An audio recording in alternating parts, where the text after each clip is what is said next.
La paz esté con ustedes, amigos. Para este 21º domingo del tiempo ordinario, la Iglesia nos lleva una vez más con Jesús y los discípulos a Cesarea de Filipo y a una famosa pregunta.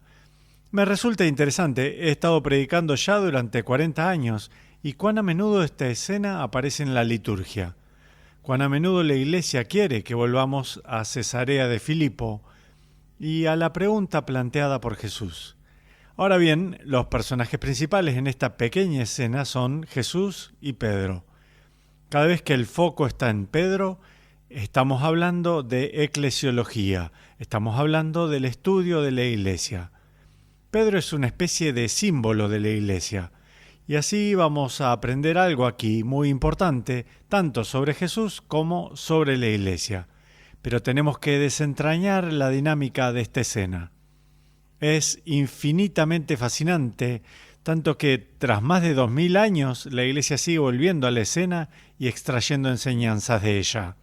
Así que esto es lo primero a notar, hermanos. Jesús se vuelve hacia sus discípulos y dice: ¿Quién dice la gente que es el Hijo del Hombre? Quiero que vean lo peculiar que es esa pregunta. Piensen en cualquier otra figura religiosa o fundador a lo largo de los siglos. El Buda nunca les diría a sus seguidores: ¿quién dice la gente que soy yo? No, él diría: he descubierto que estoy iluminado, bajo el árbol Bodhi llegué a la iluminación, desperté de una especie de letargo espiritual y he discernido un camino espiritual que ayudará a otros hacia la iluminación. Pero ¿quién eres tú? Bueno, soy el Buda. Esto significa que soy el que está iluminado, el que despertó. Pero el enfoque no está en él personalmente, está en su enseñanza. Moisés. ¿Pueden imaginar a Moisés frente a su pueblo diciendo ahora: ¿quién dice la gente que soy yo? Bueno, ¿de qué estás hablando? Eres Moisés, eres hijo de padres hebreos, te criaste en la corte egipcia, luego escapaste, ahora has guiado a tu pueblo a la libertad, eres el dador de la ley y has sido el líder del pueblo. Formidable. Pero el enfoque no está en ti personalmente, en tu naturaleza, está en la Torá que vino a través tuyo, se centra en tu liderazgo, etc. Lo mismo de Confucio. Mahoma, una vez más, él nunca diría cuál es la composición ontológica de Mahoma. A los musulmanes no les importa eso, les importa que él se le dio esta revelación, es el portador de ella, el portavoz de ella, pero no mirarían su propio ser como algo de gran importancia. Luego está Jesús. Él no dice aquí: ¿qué están diciendo sobre mi enseñanza? Di el sermón de la montaña, ¿qué piensan? ¿Buena reacción? ¿Cómo lo están tomando la multitud? ¿Piensan que estoy diciendo cosas verdaderas? Esas serían preguntas bastante razonables. Yo podría decirle a mi audiencia: ¿les gustan estos sermones o el libro que escribí? ¿Apreciaron eso? Pero, ¿qué pasaría si mirara a esta cámara y les dijera a todos ustedes: ¿quién dicen ustedes que soy yo? Bueno, pensarían que he perdido la cabeza, ¿verdad? Y tendrían razón. Ese es Jesús. ¿Quién dice la gente que es el Hijo del Hombre?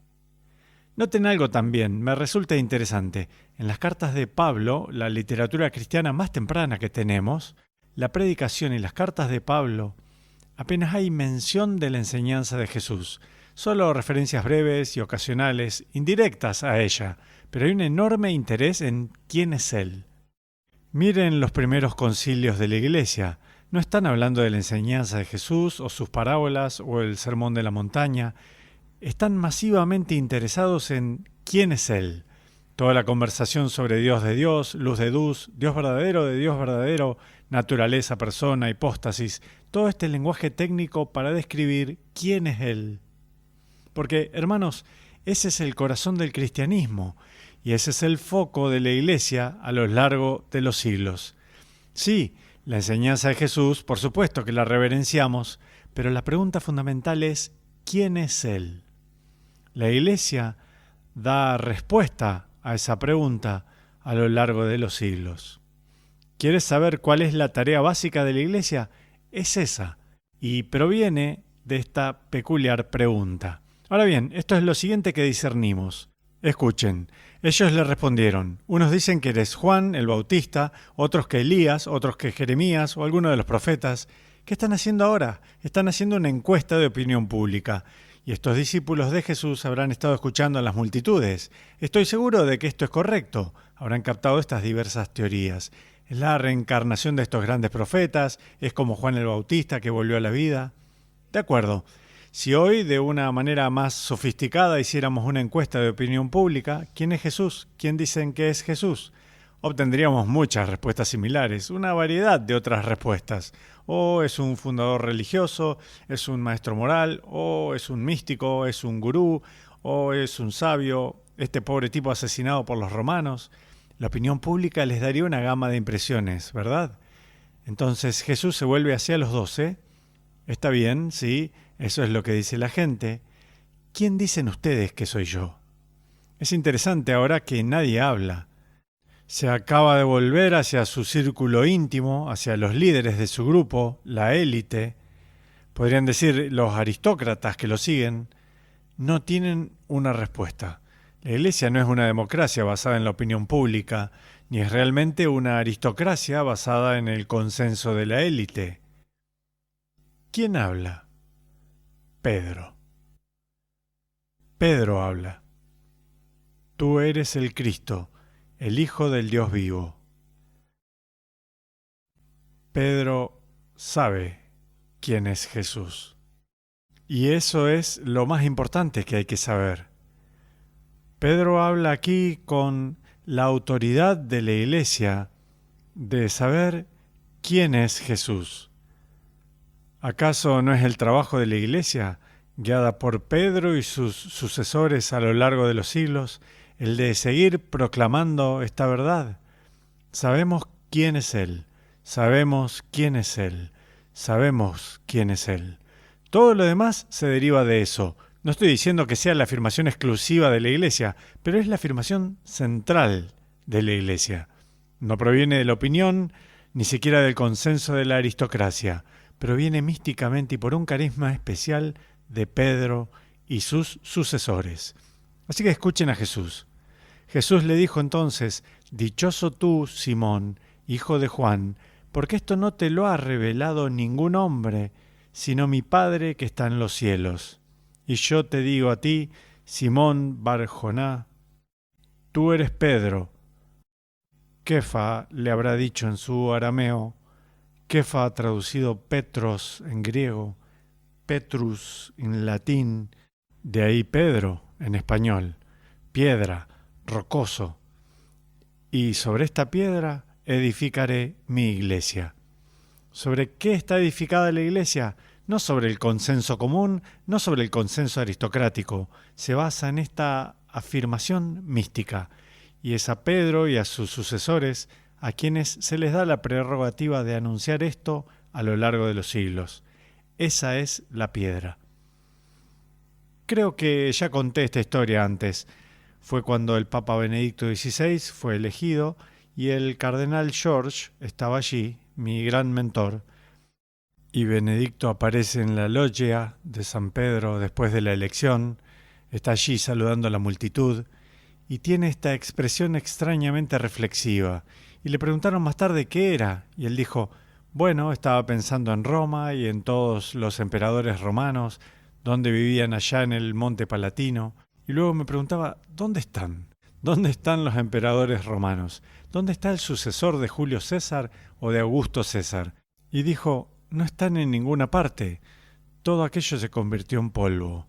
Pero el sucesor de Pedro, misteriosamente, está justo ahí saludando a la multitud. ¿Qué dice Jesús? Sobre esta piedra edificaré mi iglesia. Los poderes del infierno no prevalecerán sobre ella. Miren, hermanos, cada reino que podamos nombrar del mundo antiguo, Grecia y Roma y Babilonia y Egipto, pasando por la Edad Media, llegando a los tiempos modernos, incluyendo el Reich de 1000 años de Hitler y el comunismo de Stalin, ¿dónde están? El imperio de Napoleón, ¿dónde están? ¿Dónde están? Todos se han convertido en polvo, pero extrañamente todavía estamos aquí. Y les presento a todos, esa es una proposición extraña. Predicha aquí hace 2000 años en Cesarea de Filipo. Tú eres Pedro, y sobre esta piedra de tu confesión de quién soy yo, edificaré la iglesia, que prevalecerá incluso contra el poder del infierno. No es como si estuviera inventando algo, esto es empíricamente verificable. Desde Benedicto hemos tenido 2 papas más. Ahora León XIV, gloriosamente reinante, el sucesor de Pedro, que sabe quién es Jesús, y sobre esa piedra descansa la iglesia. Esto es lo último. Obtuve esto de Fulton Sheen. He estado leyendo mucho sobre él recientemente porque estamos a punto de beatificarlo mientras grabo estas palabras. Él habla sobre la doble naturaleza de esta figura. ¿Por qué? Bueno, es llamado Simón y Pedro. Incluso cuando Jesús se dirige a él, bienaventurado eres Simón, hijo de Juan, pero te voy a dar un nombre nuevo, Kefa, rocoso, Petrus, Pedro. Pero a lo largo del Nuevo Testamento se lo menciona por ambos nombres, a veces ambos juntos, Simón Pedro. La observación de Fulton Sheen fue que es una hermosa señal, si se quiere, de la doble naturaleza de la iglesia. El lado de Simón, de este hombre, inseguro, poco confiable, vacilante, impetuoso. En el momento de la verdad, alguien que niega incluso conocer a Jesús, quien junto con los otros discípulos huye de él. Piensen en eso, hermanos. Jesús, el centro de sus vidas, su Señor y Mesías, pero cuando llegó el momento de la verdad, todos huyeron. Simón, Simón. ¿Qué representa eso? Representa el lado caído, defectuoso, imperfecto, corrupto y lleno de escándalos de la iglesia. Traten de negarlo. Quiero decir, abran cualquier página de la historia de la iglesia, que encontrarán corrupción en la iglesia, sí, incluso en la alta cúpula. Tuvimos un gran profesor cuando yo era un joven en el seminario de Mundelein, el padre Charlie Meyer. Charlie había enseñado historia de la iglesia durante muchísimo tiempo y de alguna manera le daba cierto deleite compartir las historias de los papas corruptos en la Edad Media. Bueno, en cierto modo eso fue bueno porque me inmunizó para que cuando en mi propia vida estallara un gran escándalo en la iglesia, yo pensara, bueno, sí, hay una dimensión de Simón en la iglesia. Pero Fulton Sheen insiste, también está esta dimensión petrina. Pedro, Petrus, Kefa, la piedra. En la medida en que la iglesia, liderada por el sucesor de Pedro, sabe quién es Jesús y encarna ese conocimiento en su vida sacramental y en el testimonio de sus santos, sigue siendo la piedra. Permanente, absoluta, resistente a cualquier intento de socavarla. La iglesia que ha perdurado a lo largo de los siglos, contra la cual las puertas del infierno no prevalecerán. Sí, esa iglesia. Ambos, Simón sí en su naturaleza caída y Pedro. Así que, hermanos, busquen sus Biblias, vuelvan a la escena, Mateo capítulo 16, visiten con estos discípulos, si quieren, Cesarea de Filipo. Vean al Señor Jesús justo allí, volviéndose hacia ustedes y diciendo, ¿quién dicen ustedes que soy yo? Todo depende de la forma en que respondan a esa pregunta. Y gracias a Dios tenemos la garantía de Pedro y sus sucesores que saben quién es Jesús. Y Dios los bendiga.